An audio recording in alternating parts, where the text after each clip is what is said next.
Throughout the Sol sector, the ship Beyond the Rim had become kind of a running gag. It was more infamous than anything else. But on that ship, there was a single alien species that was there to analyze humanity so that we could become more friends. A Firtian female named Gonoritia had not only been there for the 1 month she was supposed to be, but she had extended her tour. A lot of people try to figure out this. Was this some sort of spy activity? Was she more interested in learning about us, learning anything she could use against us? However, rumors began to spread, and eventually the rumors were codified simply by her roommate, Emily, stating, yeah, she is in a kind of a relationship with Ricky. Ensign Richard Grayson had become physically involved with an alien female. Many of those inside the fleet laughed at the idea and then thought for a moment, maybe I should get one of my own. The fact that most of those in space were male was a side benefit for those that were interested in finding a boyfriend or husband very, very quickly, as the odds were very much in their favor. However, the idea that a human male was now intimate with a alien female tend to not go over well with much of the chain of command. They worried this would be a political issue, and yes, it was. It actually took Gonoritia contacting her government directly from the bridge of one of the humans, what they call frigates, for her to actually say that she was not being held under duress and they were not doing anything to her that she did not welcome or enjoy. In fact, it was kind of strange to everyone there to watch her change to a simple shade of almost blue, her species' version of a flushed cheeks, as she blushed at the idea of them realizing that she had had intimate contact with an alien species. Many of them worried that this may come out to cause some sort of malformation of a child. But it was very quickly figured out by the medical staff on board that the DNA was far too different. The chances of them even conceiving were well past the 1 in 100 threshold that would make everybody feel more comfortable. However, they found out later when talking to the crew that this was going to be, well, a higher percentage chance than they thought. Every single one that they talked to said the same thing, how they simply turned into a room that one of them would be working, go to their quarters to ask them a question, and then suddenly say the phrase, "Oh, jeez, will you two lock the fucking door?"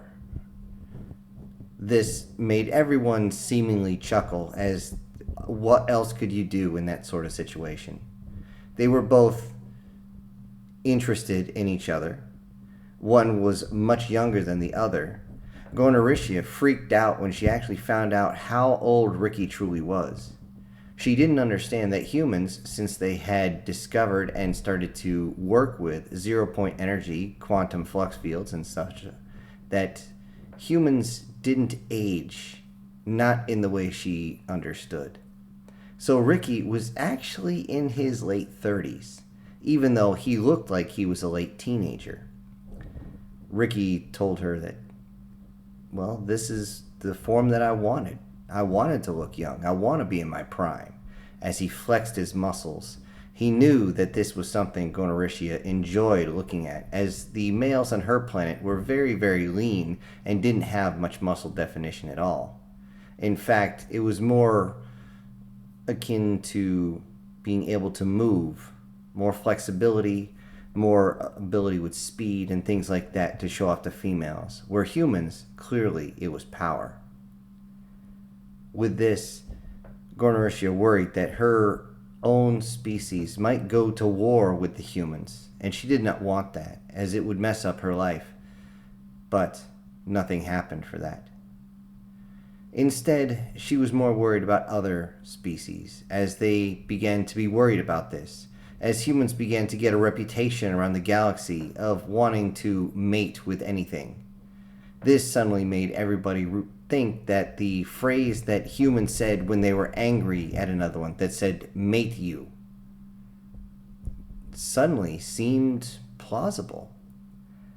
Is this what the humans truly meant? That they just wanted to mate with every species in the galaxy? This was deplorable to them. But eventually,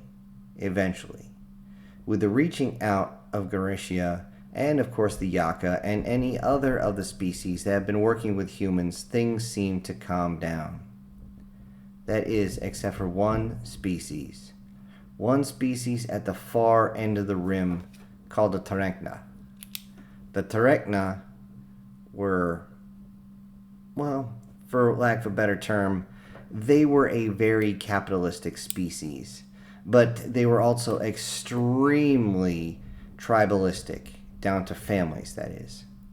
The Terechna did not like the fact that the humans not only had made peace with other species, but were willing to travel from their own sector into friendly sectors on a moment's notice to deliver goods, many times undercutting the Terechna's prices. And the Terechna did not like this. So they made plans, unknown to those on top of the Beyond the Rim, that there was a storm on the horizon, a storm that none of them could see. The cargo ship Beyond the Rim was nothing special, at least Gonorishia didn't think so. She just figured it was just a ugly flying brick that humans all seemed to fly in. She had got a good look inside the frigate as she had got on there and saw that it was a little bit more luxurious, but still just the basic design. Bulkheads everywhere, things that they call knee knockers that she had to go through for some strange reason, but those were very rare now. She was told that is an old design, and the frigate itself was much older compared to the newer ones that came out, but she did find it interesting that the ship interior was laid out similarly, but definitely not the same. As they traveled around the stars delivering their cargo, a few times opening up the cargo bay after they landed and giving the approaching species one hell of an eyeful, Gonorishia, though she was very immodest, as her species was known as the immodest ones, well, Ricky seemed to take this to heart and kind of take part in that as well. Several times we would hear, "Great Maker, what are you two doing?" With that, the captain would discipline them both. Confining them to quarters wasn't very good, since they actually put their quarters together. Instead, they just gave them extra work to do. This seemed to wear them out just a little bit more, which kept things under wraps a little more. However, as they reached several sectors out, 4 sectors beyond the Sol sector itself, this is well into alien territory. The Beyond the Rim saw something on their radar that made them very nervous. Something was coming. Something was coming at very high speed. It wasn't a missile. Missiles travel much, much faster than that. This was a ship, and it was heading towards them at an extremely fast rate. They seemed to be coming just directly at them, no turning. The Beyond the Rim called out. The captain got on the horn. Approaching spacecraft. Respond. No response.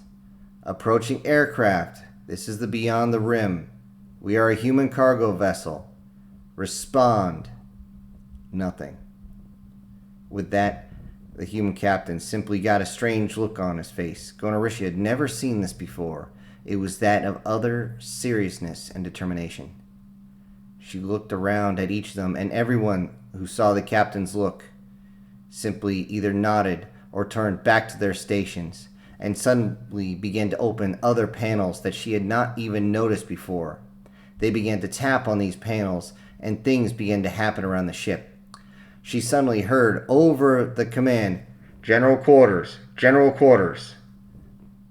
Something she had never heard before.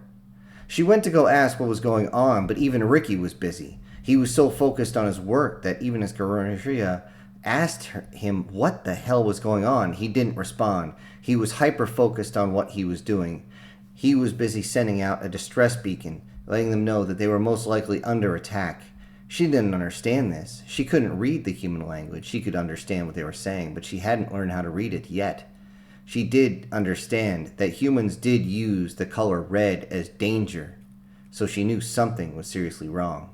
She went to ask another compartment with Emily, her former roommate, but Emily again was locked onto her system, making sure the engines were already spun up and everything, including backups, were getting ready to go. Gornaricia flipped around, left and right, looked around, and was scared at what was going on. She could see on the radar that the object was getting much, much closer, a lot faster than she would like. The only time a ship comes at them like this is that's attack attitude. They are coming in close to try and hit them with guns. Or they're going to try and ram them, depending on the species.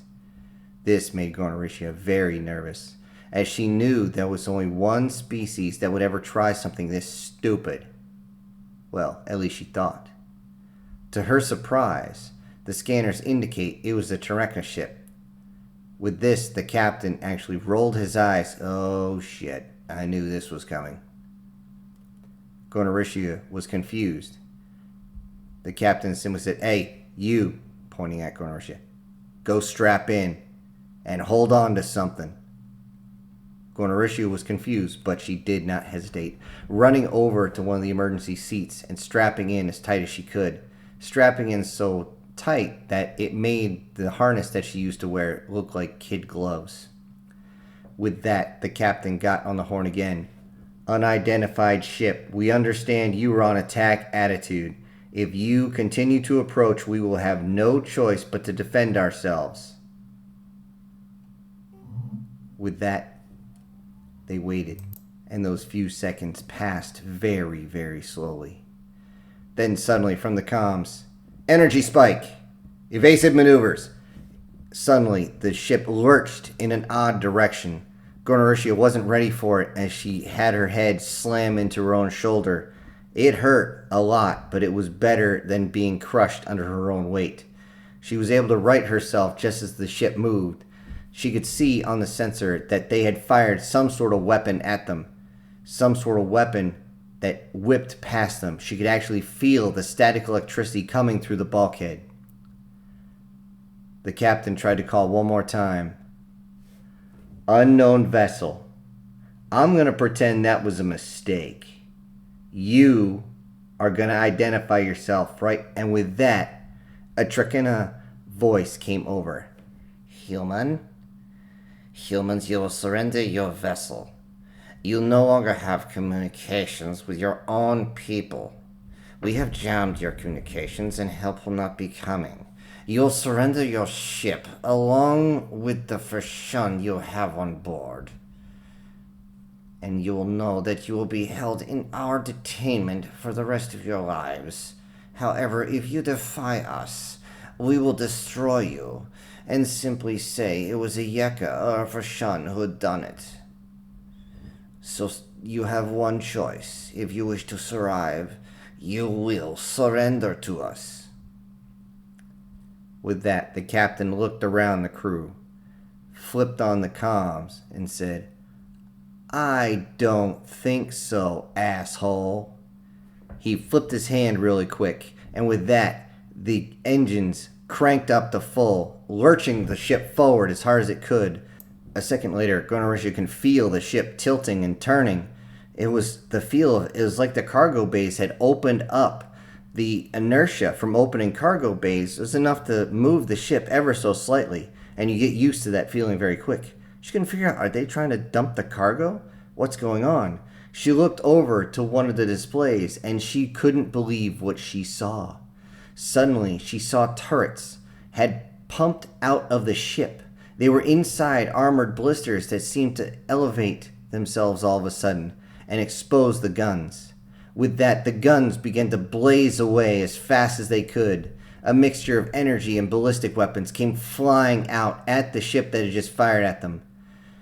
The captain cranked us over towards them, and with that, they lurched again to one side, moving the ship immediately in the direction of those who were facing them. But not on a collision course, no, they were off just a little bit.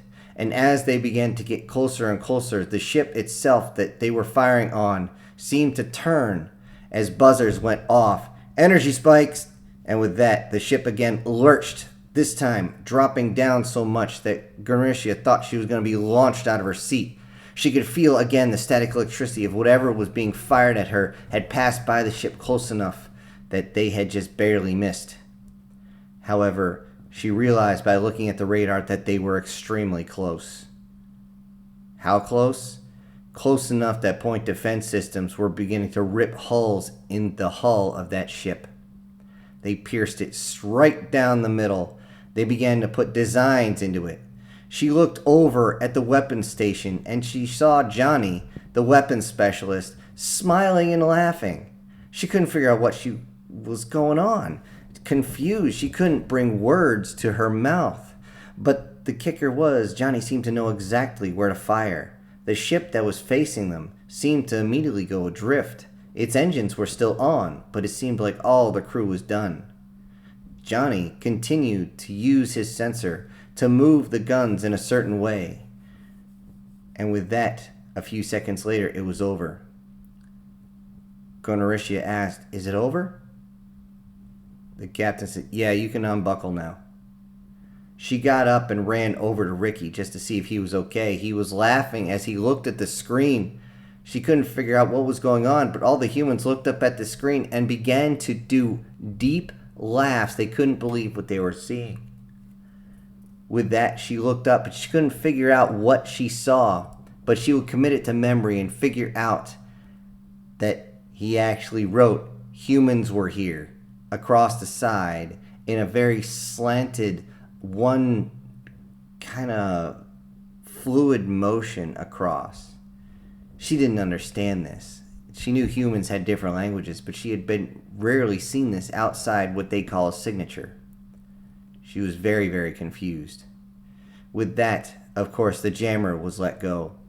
And as soon as the jammer was released, they received all sorts of messages that human space was being hit from all different areas. With that, you could collectively hear the entire crew go, "Oh, fuck." With that, the captain turned the ship immediately back towards the Sol sector, sent a probe forward with a message to those who were supposed to retrieve the cargo that they had to return due to unforeseen circumstances, and headed directly back to the Sol sector. As they got back a few jumps later, they saw that there was a battle all amongst the sector. Small pockets of fight was going on all over the place. The Beyond the Rim was not a fighting vessel. It was a cargo ship. The best it had was point defense weapons. If used correctly, they can be absolutely devastating, but not in a heavy gun battle. When you're talking about destroyers, frigates, and battleships wailing at each other from distances well beyond visual range, hell, almost beyond sensor range, not someplace you want a cargo ship to be. However, to keep from being targeted, they had to go dark. They immediately shut down as many systems as possible, and they began to shut down the engines and just simply drift in the direction of Earth. They knew eventually they would have to turn them back on to make course corrections, but only being seen for a few seconds, maybe a minute, was not enough for an enemy to get a lock on, get in position, and actually fire and keep the lock once they go dark again. Even if they did pack a few decoys. Gonorishi was amazed at this. How could this ugly little tub be able to do something like that? She did ask the question, and Ricky looked at her. "You think this is something? Oh, you ain't seen nothing yet." He turns to the captain. "Permission to take her up to the deck, sir?" Permission granted. They went back up to the viewing area, the observation deck on the dorsal side of the ship, and they looked out. Ricky had grabbed a strange device, something he called binoculars. Gonorishi was confused at this. She thought nuclear meant something was very bad, but she didn't worry about it too much, as Ricky held it in his hand, seemingly gingerly. Eventually, when they got up to the observation deck, he looked amongst the stars, looking for a small pocket of sparks and strange energy waves as they went across. He raised the device to his eyes, looked over, and then extended the front out as far as it would go. "Ah, there they are," he said. He handed them over to Gonoritia. He showed her how to adjust it to her face, and he pointed out where those were. Gonoritia didn't know what she was going to look at. She knew this was a battle going on. What the hell was going on? What was she going to see? It wasn't in the nebula. What the hell? She looked over and she could see a single human ship. Then she moved a little bit and realized that if she adjusted her point of view, she could see several. They seemed to be lined up in a certain formation. 1, 2, 3 of them, in a strange triangular pattern. They seemed to be moving, adjusting their location in space ever so slightly. And every few seconds, something would whip past them, some sort of energy beam, some sort of projectile. If any type of missile or torpedo got close, they were immediately blasted by the point defense systems. It was an impressive display, but it wasn't just that. The flying brick she was looking at was seemingly built in sections, with smaller sections to the seemingly front of the ship. She couldn't figure out why, until she looked and saw that several weapons suddenly fired at the same time. They didn't have to worry about hitting each other or having to adjust where the turrets were. They simply fired in the same direction. Then suddenly she saw something truly amazing as the front of the ship began to almost glow for a second, sparking a little bit in the darkness of space, and then all of a sudden something blasted out the front. Was that projectile? Was that energy? What was that? She was confused. How could a frying brick, one of these disgustingly ugly ships, pack so much firepower? She looked as close as she can at one of them, and she saw that it was completely covered in weapons. It was like one of the type of species she has on her planet called a Zigna.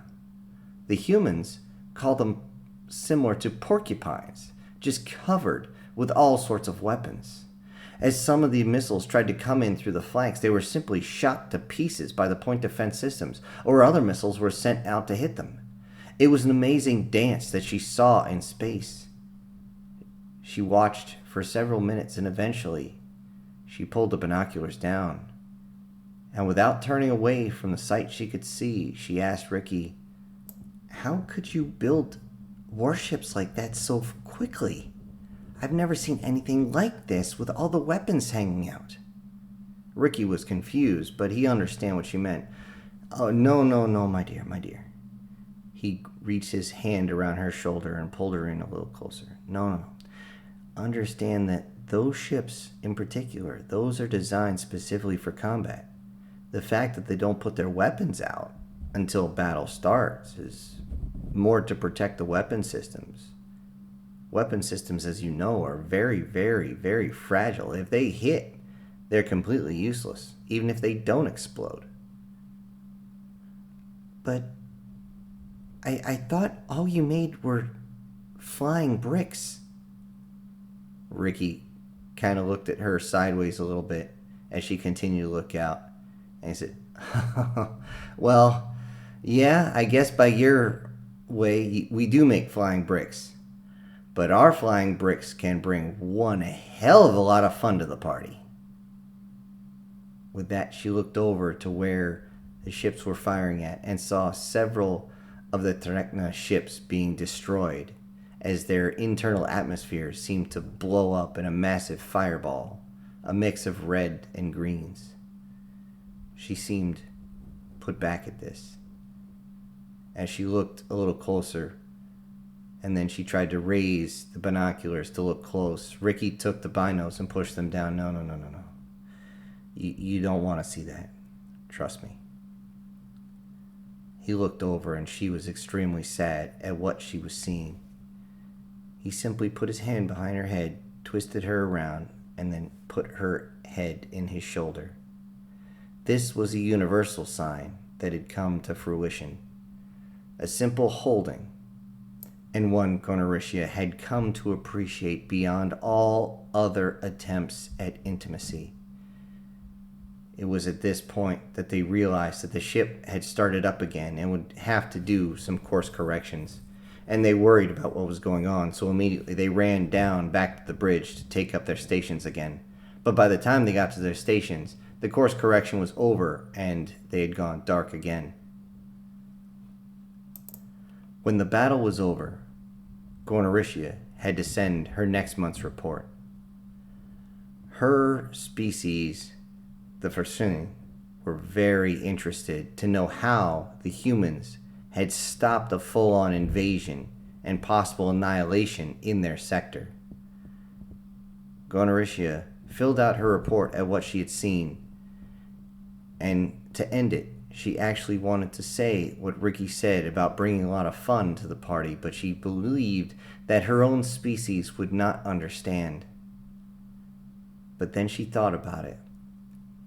She realized that there was the duality of man that Ricky had told her about a long time ago, and decided to translate an old human phrase into their own language. The phrase was, "If you want peace, prepare for war." And all the human flying bricks were ready to do just that. And by the time the report had actually gotten back to her people, the Terekna had lost almost all of their contracts with almost every single other species in the known galaxy.